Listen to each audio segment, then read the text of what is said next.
പ്രിയപ്പെട്ടവരെ, തലശ്ശേരി അതിരൂപതയിലെ വിളക്കണ്ണൂർ ക്രിസ്തുരാജ ദേവാലയത്തിൽ ഈശോയുടെ തിരുവോസ്തിയിൽ തെളിഞ്ഞു വന്ന ഛായാചിത്രം വിശുദ്ധ കുർബാന മധ്യേ സംഭവിച്ചത് ഒരത്ഭുതമായി വത്തിക്കാൻ അംഗീകരിച്ചതിൻ്റെ വാർത്തകൾ നമ്മൾ കേൾക്കുകയായിരുന്നു ഈ നാളുകളിൽ. അതിൻ്റെ ഒഫീഷ്യൽ ഡിക്ലറേഷൻ ഈ വരുന്ന 31-ാം തീയതി, മെയ് മാസം 31-ാം തീയതി ഉച്ചയ്ക്ക് ശേഷം 2:30 വെള്ളക്കണ്ണൂർ പള്ളിയിൽ വെച്ച് നടത്തപ്പെടുകയാണ്. വലിയ സന്തോഷത്തോടെയാണ് നമ്മൾ ഈ വാർത്ത ശ്രവിച്ചത്.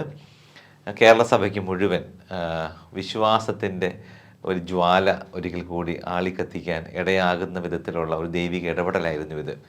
2013 നവംബർ മാസം 13-ാം തീയതി തലശ്ശേരി അതിരൂപതയിലെ വെളക്കണ്ണൂർ ക്രിസ്തുരാജ ദേവാലയത്തിൽ പ്രഭാത വിശുദ്ധ കുർബാന അർപ്പണ സമയത്ത് അന്നത്തെ വികാരിച്ചനായിരുന്ന ബഹുമാനപ്പെട്ട പതിക്കലച്ചൻ വിശുദ്ധ ബലി കുർബാനയിൽ റുഹാക്ഷണ പ്രാർത്ഥനയുടെ സമയത്ത് തിരുവോസ്തിയിൽ ഒരു അടയാളം തിരുവോസ്തി നടുഭാഗത്ത് വരുന്നത് അച്ഛൻ ശ്രദ്ധിക്കാനിടയായി. പെട്ടെന്ന് തന്നെ ആ അടയാളത്തിലെ ഈശോയുടെ തിരുമുഖം തെളിഞ്ഞു വന്നു. ആ കുർബാനയിൽ അച്ഛൻ പെട്ടെന്ന് അത്ഭുതപ്പെട്ടത് എന്താണ് ഇങ്ങനെ സംഭവിക്കുന്നത്. അച്ഛൻ ആ തിരുവോസ്തി മാറ്റിവെച്ച് കുർബാന പൂർത്തിയാക്കി.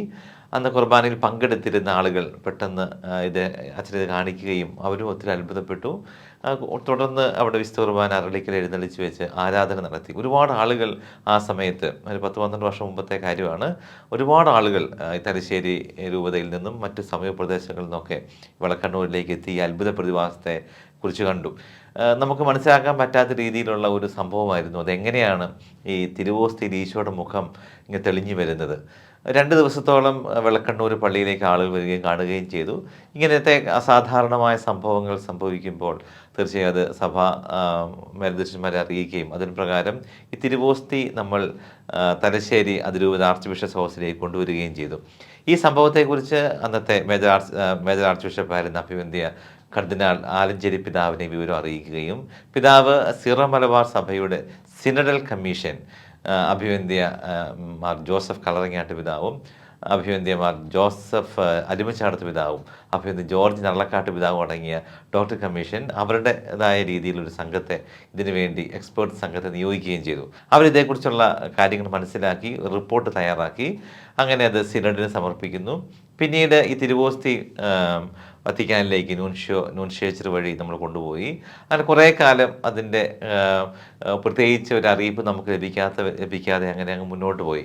സാധാരണഗതിയിൽ നമുക്കിങ്ങനെ അത്ഭുതങ്ങൾ നടക്കുമ്പോൾ വലിയ ആവേശത്തോടെ അതൊരു അത്ഭുതമാണെന്ന് പ്രഖ്യാപിക്കുന്ന ഒരു രീതി സഭയിലില്ല. കത്തോലിക്ക സഭയിൽ പ്രത്യേകിച്ച് ഇങ്ങനെ അസാധാരണമായ കാര്യങ്ങൾ സംഭവിക്കുമ്പോൾ അതേക്കുറിച്ച് പഠിക്കാൻ അതിൻ്റെ ഒരു ഒഫീഷ്യലായിട്ടുള്ള ഡിക്ലറേഷൻ വരാനുള്ള നടപടിക്രമങ്ങളുണ്ടല്ലോ. അതൊരു കാത്തിരിപ്പിൻ്റെയും പഠനത്തിൻ്റെയും സമയമുണ്ട്. നമ്മുടെ വെളക്കണ്ണൂരിലെ സംഭവത്തെക്കുറിച്ചും അങ്ങനെ ഒരു കാത്തിരിപ്പിൻ്റെ സമയമായിരുന്നു. ഏകദേശം 12 വർഷത്തോളം ആകുകയാണിപ്പോൾ.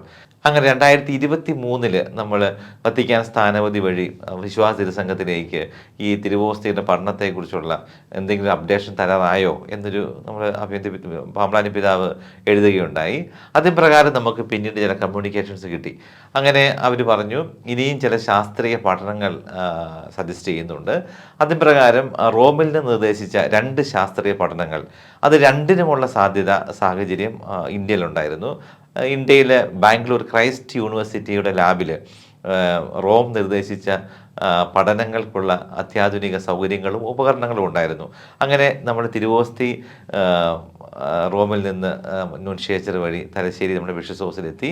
അങ്ങനെ റോമിൻ്റെ നിർദ്ദേശം അനുസരിച്ച് എങ്ങനെയൊക്കെയാണ് ഈ പഠനങ്ങൾ നടത്തേണ്ടത് വളരെ രഹസ്യമായി ഒരു പൊണ്ടിഫിക്കൽ സീക്രസിയിൽ വരുന്ന കാര്യങ്ങളായിരുന്നതുകൊണ്ട് ആരും അറിയാതെ തന്നെ തിരുവോസ്തി വളരെ രഹസ്യമായി ബാംഗ്ലൂർ ക്രൈസ്റ്റ് യൂണിവേഴ്സിറ്റി ലാബിലെത്തിച്ചു. ഓരോ പഠനഘട്ടങ്ങളിലും എങ്ങനെയൊക്കെ ചെയ്യണമെന്നുള്ള നിർദ്ദേശങ്ങളുണ്ടായിരുന്നു. അതനുസരിച്ച് തന്നെ ഒരു ശാസ്ത്രജ്ഞന്മാരുടെ ഒരു സംഘത്തെ രൂപപ്പെടുത്തി അവരിത് ലാബിൽ തന്നെ ഈ പഠനങ്ങൾ നടത്തി. അതിലെ ഈ ശാസ്ത്രീയ പഠനങ്ങളുടെ പ്രധാന ഉദ്ദേശം ഇതായിരുന്നു: ഈ തിരുവോസ്തിയിൽ ഈ ഈശോയുടെ ഛായാചിത്രം തെളിഞ്ഞെടുത്ത് മറ്റേതെങ്കിലും ഒരു പുറമേ നിന്നുള്ള പദാർത്ഥത്തിൻ്റെ സ്വാധീനമുണ്ടോ അത് മനസ്സിലാക്കാൻ സഹായിക്കുന്ന ടെസ്റ്റുകളായിരുന്നു, ഈ വന്നിരിക്കുന്ന പരീക്ഷണങ്ങളായിരുന്നു ഉണ്ടായിരുന്നത്.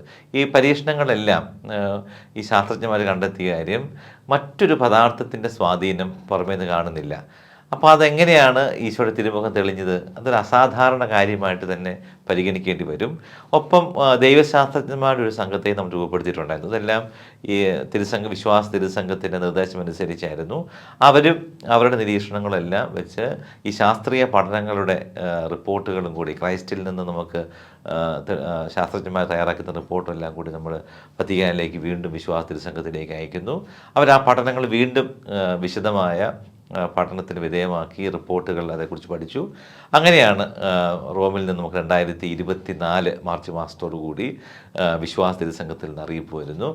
ഈ വിളക്കണ്ണൂർ സംഭവിച്ച ഈ കാര്യം ഒരു അസാധാരണ സംഭവമായി പ്രഖ്യാപിക്കുന്നതിൽ തടസ്സമില്ല. അങ്ങനെ ഒരു ഡിക്രി ഇതുമായിട്ട് ബന്ധപ്പെട്ട് എന്താണ് സംഭവിച്ചിരിക്കുന്നതെന്നുള്ള സഭയുടെ ഒരു ഒരു ഒരു പ്രഖ്യാപനം, അത് ഇംഗ്ലീഷിലുള്ള ഒരു ഡിക്രി നമുക്ക് അഭിയന്തി പിതാവിന് അയച്ചു കൊടുത്തു. അത് മലയാളത്തിലേക്ക് ട്രാൻസ്ലേറ്റ് ചെയ്ത് വീണ്ടും റോമിലേക്ക് അയച്ചു കൊടുക്കാനും ഒപ്പം സീറോ മലബാർ സഭയുടെ മേജർ ആർച്ച് ബിഷപ്പിനും ഭാരത കത്തോലിക്ക മെത്രാൻ സമിതിയുടെ പ്രസിഡന്റിനും അയക്കാൻ നിർദ്ദേശിച്ചിരുന്നു. അതിന് പ്രകാരം നമ്മൾ ആ നടപടിക്രമങ്ങളെല്ലാം പൂർത്തിയാക്കുന്നു.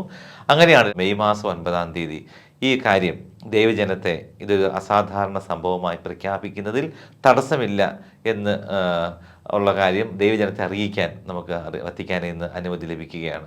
അങ്ങനെയാണ് ഈ കാര്യം വിളക്കണ്ണൂർ പള്ളിയിൽ വെച്ച് അഭിവന്ദ്യ മാർ ജോസഫ് പാമ്പ്ളാനി പിതാവ് ദൈവജനത്തെ അറിയിച്ചത്. നമുക്കിനി മുന്നോട്ടുള്ള കാര്യങ്ങൾ ഈ മാസം 31-ാം തീയതി വിളക്കണ്ണൂർ വെച്ച് തന്നെ ഇന്ത്യയിലെ വത്തിക്കാൻ സ്ഥാനപതി അഭിവന്ദ്യ ലയോപോൾദോ ജിറല്ലി പിതാവാണ് മാർപ്പാപ്പയുടെ പ്രതിനിധിയായിട്ട് വന്ന് ഇതേക്കുറിച്ചുള്ള ഔദ്യോഗികമായ പ്രഖ്യാപനം നടത്തുന്നത്. വലിയ ഒരുക്കങ്ങൾ ആരംഭിച്ചു കഴിഞ്ഞു. പ്രത്യേകിച്ച് വിളക്കണ്ണൂർ ഇടവകയിൽ പ്രദേശത്തുള്ള മറ്റ് പള്ളികളുടെയും എല്ലാവരുടെ സഹായത്തോടു കൂടി ഒരു 10,000-ഓളം ആളുകൾ എത്തിച്ചേരുന്ന ഒരു വലിയ സെലിബ്രേഷനാണ്. വിശുദ്ധ കുർബാന ആഘോഷമായ വിശുദ്ധ കുർബാന മധ്യയാണ് ഇതിൻ്റെ പ്രഖ്യാപനം ഉണ്ടാകുന്നത്. പ്രിയ സഹോദരങ്ങളെ, മലബാറിലെ ദൈവജനത്തിന്, കേരള സമൂഹത്തിന് മുഴുവൻ ഒരു വലിയ ആത്മീയ ഉണർവിൻ്റെ അവസരമായിട്ട് മാറി. ഈ അത്ഭുതത്തെക്കുറിച്ച് വത്തിക്കാൻ പറയുമ്പോഴും കൃത്യമായിട്ട് പറയുന്നുണ്ട്, എന്തെങ്കിലും ഒരു അത്ഭുതകരമായ അടയാളം കണ്ടിട്ടല്ല വിശുദ്ധ കുർബാനയിൽ ഈശോയുടെ സാന്നിധ്യത്തെക്കുറിച്ച് നമ്മൾ വിശ്വസിക്കുന്നത്. ഈശോ സത്യമായും വിശുദ്ധ കുർബാനയിലുണ്ട്. പക്ഷേ ഈ അസാധാരണമായ സംഭവങ്ങൾ ലോകത്ത് പല സ്ഥലങ്ങളിലും ദിവ്യകാരുണ്യ അത്ഭുതങ്ങൾ നടന്നിട്ടുള്ളതുപോലെ തന്നെ നമ്മുടെ വിശ്വാസത്തെ ജ്വലിപ്പിക്കാൻ ഉള്ള ഒരു അവസരമായിട്ട് മാറുന്നു എന്നുള്ളതാണ്. അപ്പോൾ തിരുവോസ്തിയിലെ ഈശോയുടെ തിരുമുഖം കാണാൻ ഒത്തിരി ആളുകൾ അങ്ങോട്ട് വരും. നേരത്തെ ഈ അത്ഭുതം അവിടെ നടന്ന സമയത്ത് ഒരുപാട് ആളുകൾ എത്തിയിരുന്നു. അന്ന് നമ്മൾ ഇതൊരു ഔദ്യോഗികമായ ഒരു പ്രഖ്യാപനത്തിന് റോമിൻ്റെ അനുമതി വേണം എന്നുള്ളതുകൊണ്ട് അല്പം അതൊരു വലിയ ആവേശത്തോടു കൂടി നമ്മൾ പ്രഖ്യാപിച്ചിരുന്നില്ല. ഇപ്പോൾ അതിൻ്റെ എല്ലാ നടപടിക്രമങ്ങളും പൂർത്തിയായിരിക്കുകയാണ്. വലിയൊരു ദൈവജനത്തിൻ്റെ പങ്കാളിത്തം നടക്കാൻ പോകുന്ന ഒരു അവസരമായിട്ട് ഇത് മാറും. കഴിഞ്ഞ വർഷം ദിവ്യകാരുണ്യ വർഷമായിട്ട് തലശ്ശേരി അതിരൂപതയിൽ ആചരിച്ചു. അത് ഈശോയുടെ വലിയ ഈ ദാനം സ്വീകരിക്കാനുള്ള ഒരുക്കമായിരുന്നു എന്ന് ഞങ്ങളിത് മനസ്സിലാക്കുകയാണ്. എല്ലാവരും കർത്താവിൻ്റെ തിരുമുഖം കണ്ട് അനുഗ്രഹം പ്രാപിക്കട്ടെ. ഈ പ്രഖ്യാപനത്തോടു കൂടി വിളക്കണ്ണൂർ ദിവ്യകാരുണ്യ അത്ഭുതത്തിൻ്റെ ഔദ്യോഗികമായ തീർത്ഥാടന കേന്ദ്രമായിട്ട് മാറും. ഈശോയുടെ തിരുമുഖം കണ്ട് ആരാധിക്കുവാനും പ്രത്യേകമായ ആത്മീയ ശുശ്രൂഷകളും വിശുദ്ധ കുർബാനയ്ക്കും കുംഭസാരത്തിനുമൊക്കെ അവസരമൊരുങ്ങുന്ന ഒരു തീർത്ഥാടന കേന്ദ്രത്തിൻ്റെ എല്ലാ സംവിധാനങ്ങളിലേക്കും പള്ളിയുടെ സാഹചര്യങ്ങൾ ഒരുക്കാനുള്ള ക്രമീകരണങ്ങളാണ് ഇപ്പോൾ ചെയ്തുകൊണ്ടിരിക്കുന്നത്.